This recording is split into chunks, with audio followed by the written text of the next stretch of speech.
Hey guys, welcome back to our YouTube channel Decode Bits. So guys, आज के हमारे Python series part 8 में हम देखने वाले हैं पाइथन कांस्टेंट्स। जैसे कि लास्ट वीडियो में हमने पाइथन बूलियंस डेटा टाइप्स देखा था, कौन कौन से बूलियन वैल्यूज होते हैं, कैसे यूज करते हैं, क्या डिफरेंस है as compared to the other languages, ये सब कुछ हमने लास्ट वीडियो में देखा है। अगर आपने वो वीडियो नहीं चेकआउट किया अब तक, so please go and check out that video to and continue the our current video.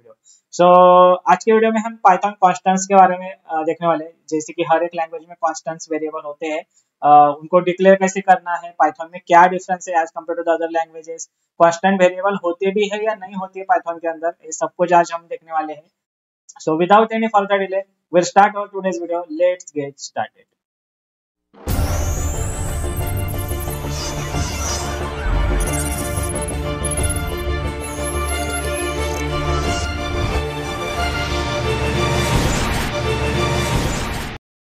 So guys, सबसे पहले हम देखेंगे व्हाट इज कांस्टेंट वेरिएबल।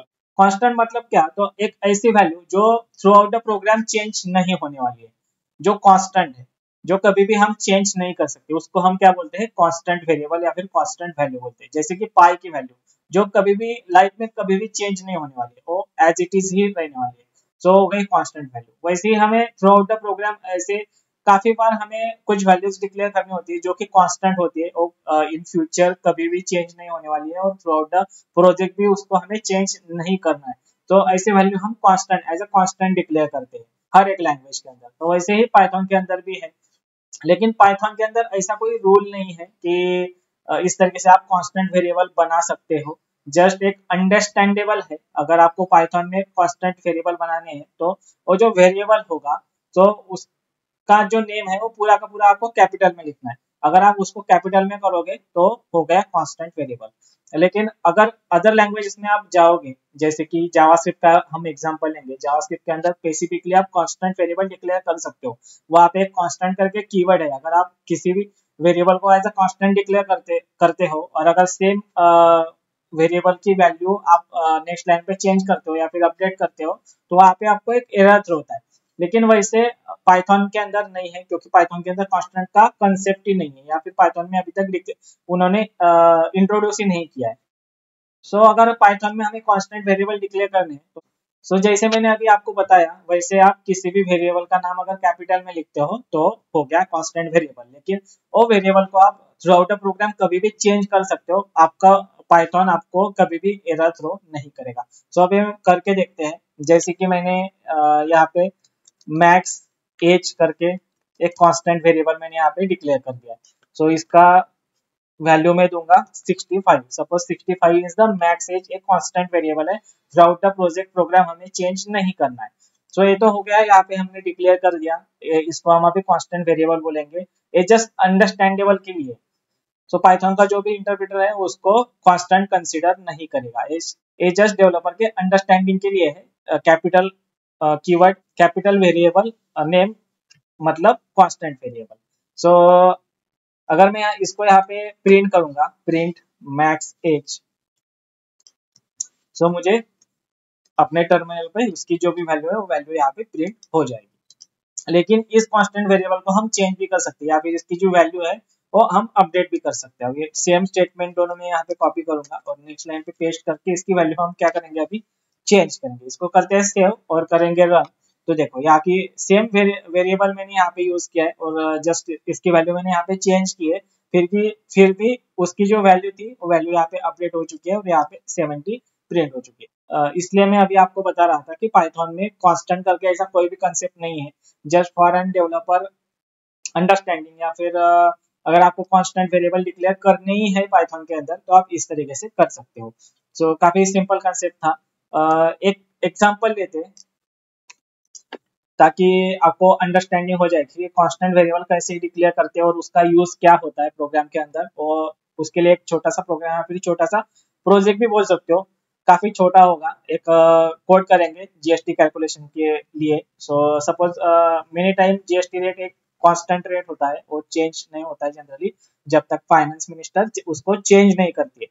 सो एक सेम लेंगे जीएसटी कैलकुलेशन का एग्जांपल। सो उसके लिए एक जीएसटी का रेट एज अ कांस्टेंट करके हम यहाँ पे डिक्लेयर करने वाले हैं। सो यहाँ पे हम जीएसटी रेट करके एक वेरिएबल लूंगा मैं यहाँ पे, और वेरिएबल में 18% हम क्या करेंगे यहाँ पे, उसका जो रेट है वो कांस्टेंट रखेंगे, ये चेंज नहीं होने वाला है throughout the program project, और इन फ्यूचर जब तक गवर्नमेंट चेंज नहीं करेगी इस रेट को, ये कांस्टेंट रहने वाला है। तो इसलिए हमने कांस्टेंट एक वेरिएबल लिया, और जैसे अभी हमने सीखा कि अगर कांस्टेंट वेरिएबल पाइथन में डिक्लेयर करना है, तो जो भी वेरिएबल है उस वेरिएबल के जितने भी लेटर्स है वो हमें पूरे कैपिटल में लिखने हैं। सो अभी हमने जीएसटी रेट पूरा कैपिटल लिखा, उसमें 18 जो नंबर है वो स्टोर कर दिया। अभी उसके लिए हम क्या करेंगे, फंक्शन डिक्लेयर करेंगे। अभी फंक्शन कंसेप्ट भी हमने सीखा नहीं है पाइथन के अंदर, सो इन अपकमिंग वीडियोस हम फंक्शन भी सीखने वाले हैं। तो अगर आपने सब्सक्राइब नहीं किया है तो please subscribe our channel and click on the bell icon, ताकि जब भी मैं फंक्शन रिलेटेड वीडियो अपलोड करूंगा तो उसका नोटिफिकेशन आपको मिल जाएगा। So back to our point, अभी एक हमें फंक्शन डिफाइन करना है। सो फंक्शन डिफाइन करने के लिए पाइथन में डीईएफ कीवर्ड का यूज करते हैं, और जो भी फंक्शन का नाम आपको देना है वो फंक्शन का नाम हमें यहाँ पे देना है। जैसे कि मुझे कैलकुलेट करके एक नाम देना है, या फिर जो भी whatever you want you can write it. So यहाँ पर मैं कैलकुलेट करके देता हूँ फंक्शन का नाम। उसके बाद उसके पैरेंथेसिस देंगे, और कैलकुलेट जीएसटी भी दे सकते हैं हम, ताकि समझ में आए। सो अंडरस्कोर लिया, या फिर आप कैपिटल में भी ले सकते हो, जैसे कि कैलकुलेट जीएसटी, इस तरीके से। उसके बाद फंक्शन है तो ऑब्वियसली हमें यहाँ पे पैरेंथेसिस का यूज करना पड़ेगा, और पैरेंथेसिस के अंदर हमें दो पैरामीटर्स चाहिए। अभी पैरामीटर्स क्यों चाहिए, क्योंकि ये फंक्शन है, तो ये फंक्शन रियूजेबल बना रहे हैं हम, ताकि इन फ्यूचर अगर हमें कोई अलग कैलकुलेशन करना है जीएसटी का, या फिर अलग रेट के साथ करना है, तो वो भी हम इसमें कर सकते हैं। सो यहाँ पे हम क्या करेंगे, दो पैरामीटर्स लेंगे। फर्स्ट पैरामीटर तो जीएसटी के लिए लेंगे, और सेकंड पैरामीटर में हम प्राइस लिखेंगे, प्राइस गेट करेंगे। और पाइथन के अंदर कर्ली ब्रैकेट का यूज नहीं करते हैं, इसलिए मैंने यहाँ पे कोलन दिया है, कोलन यूज करते हैं। और नेक्स्ट लाइन पे जाएंगे, और नेक्स्ट लाइन पे अभी हम यहाँ पे क्या करना है, कैलकुलेशन करना है। तो जीएसटी में जीएसटी का रेट आएगा जो भी 18% है, तो 18% या फिर 12%, 10%, वट एवर जो भी रेट है जीएसटी का, वो यहाँ पे हमें मिल जाएगा। और प्राइस में जो भी आपका टोटल प्राइस होगा वो प्राइस के अंदर आ जाएगा। सो उसके बाद यहाँ पे एक छोटा सा कैलकुलेशन करेंगे। सो जीएसटी परसेंटेज निकालेंगे यहाँ पे, GST percentage is equal to, calculation क्या होगा, जीएसटी डिवाइडेड बाय 100। सो ये हो गया उसका कैलकुलेशन। तो जीएसटी कितनी है, 18 है, 18 डिवाइडेड बाय 100 कितना हो गया, 1.8 हो गया। अभी हमें एक टोटल जीएसटी कैलकुलेट करनी है। अभी यहाँ पे हमने जस्ट जीएसटी का रेट निकाला है, अभी उसको हमें कैलकुलेट करना है प्राइस के साथ। सो जीएसटी अमाउंट निकालना है इन शॉर्ट। सो यहाँ पे हम क्या करेंगे, जीएसटी अमाउंट निकालेंगे। GST amount is equal to GST percentage into क्या होगी, प्राइस होगी।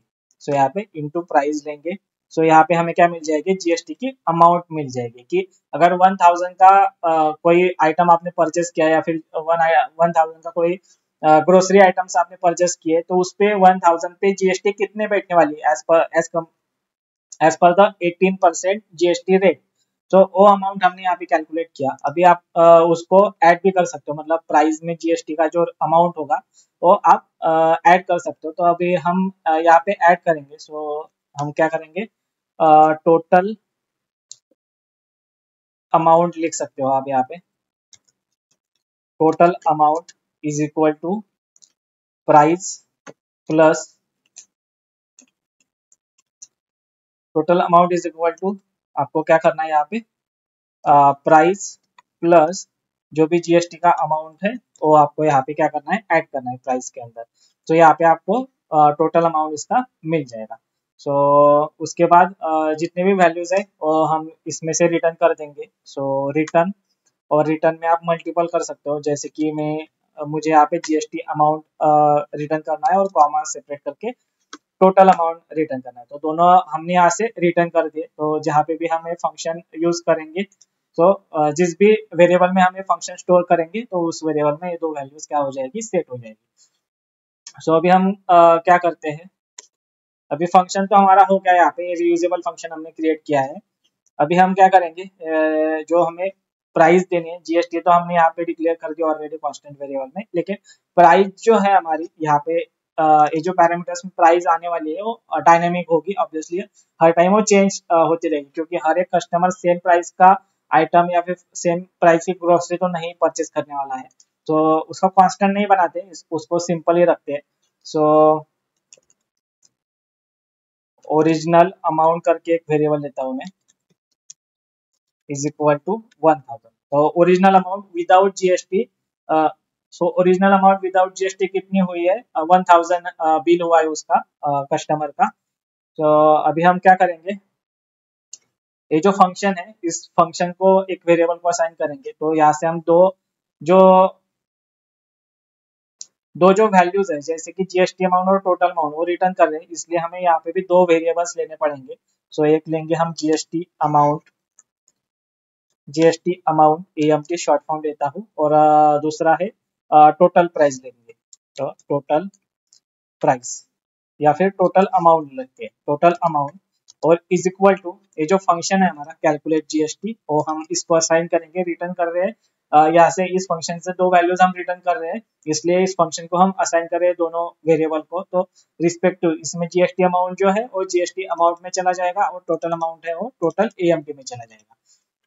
सो यहाँ पे कैलकुलेट जीएसटी, और जीएसटी में हम क्या करेंगे, ये जो ओरिजिनल अमाउंट है वो ओरिजिनल अमाउंट पास करना है हमें, और जीएसटी रेट जो है जीएसटी रेट भी पास करना है। तो सबसे पहले हमें जीएसटी लिखा है हमने पैरामीटर गेट किया, इसलिए हमें जीएसटी रेट यहाँ पे पास करना पड़ेगा, और उसके बाद ये जो ओरिजिनल अमाउंट है वो ओरिजिनल अमाउंट यहाँ पे पास करना पड़ेगा। तो इसको करते हैं सेव, तो यहाँ पे हो गया सेव अपना, तो यहाँ पे कैलकुलेशन हो जाएगा।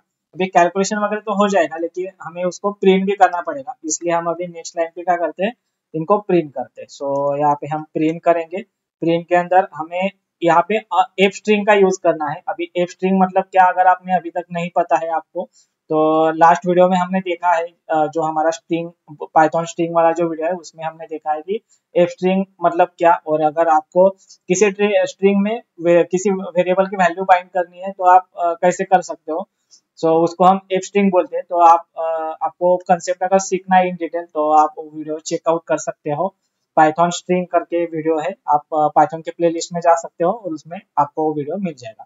सो हम यहाँ पे एफ स्ट्रिंग का यूज करने वाले हैं, तो जस्ट एफ स्ट्रिंग यूज करने के लिए एफ आपको लिखना है, उसके बाद आपका जो सिंगल कोड या डबल कोड जो भी आपको यूज करना है वो आप यूज कर सकते हो। इसमें हम अभी स्टेटमेंट लिखेंगे original amount without GST. So original amount without GST कितना था वो हम अभी लेने वाले हैं। तो यहाँ पे ओरिजिनल अमाउंट में है ऑलरेडी हमारे पास, तो ओरिजिनल अमाउंट यहाँ पे हम क्या करेंगे, बाइंड करेंगे। उसके बाद हम क्या करेंगे, यहाँ पे जीएसटी कितनी लगी उस पे जीएसटी कितनी लगी वो स्टेटमेंट यहाँ पे प्रिंट करेंगे। सो जीएसटी अमाउंट लिखेंगे, सिर्फ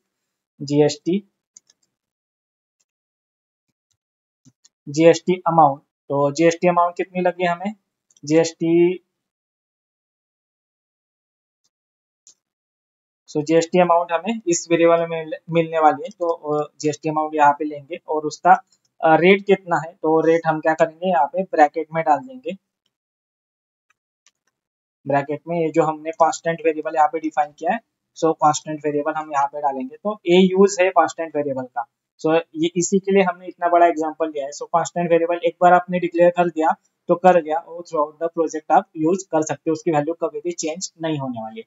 तो सेम वेरिएबल हमने यहाँ पे भी यूज किया, यहाँ पे भी यूज किया है। सो यहाँ पे हमने इसको डाल दिया है, और उसके बाद हमें यहाँ पे क्या करना है, परसेंटेज का साइन देना है, ताकि समझ में आए कि 18% जीएसटी का रेट इस पे एप्लीकेबल है या फिर अप्लाई हुआ है। उसके बाद लास्ट स्टेटमेंट में हम क्या प्रिंट करने वाले हैं कि टोटल अमाउंट विद जीएसटी।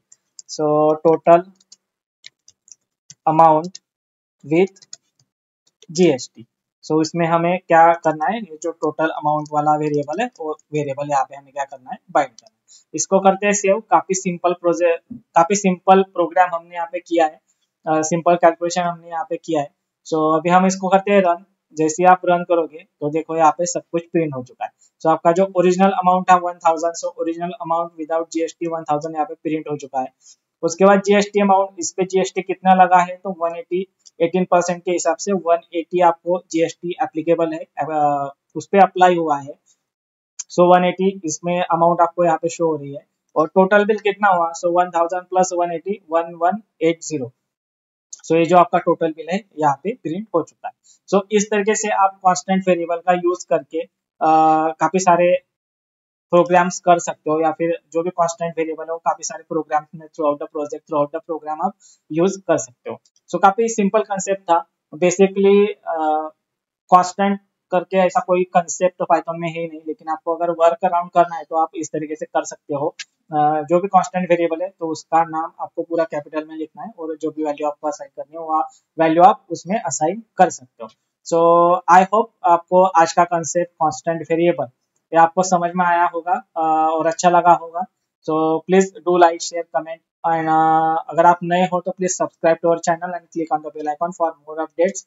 सो फिर से मिलेंगे एक नए कंसेप्ट के साथ एक नए वीडियो में। Till then take care and bye, thanks for watching the video.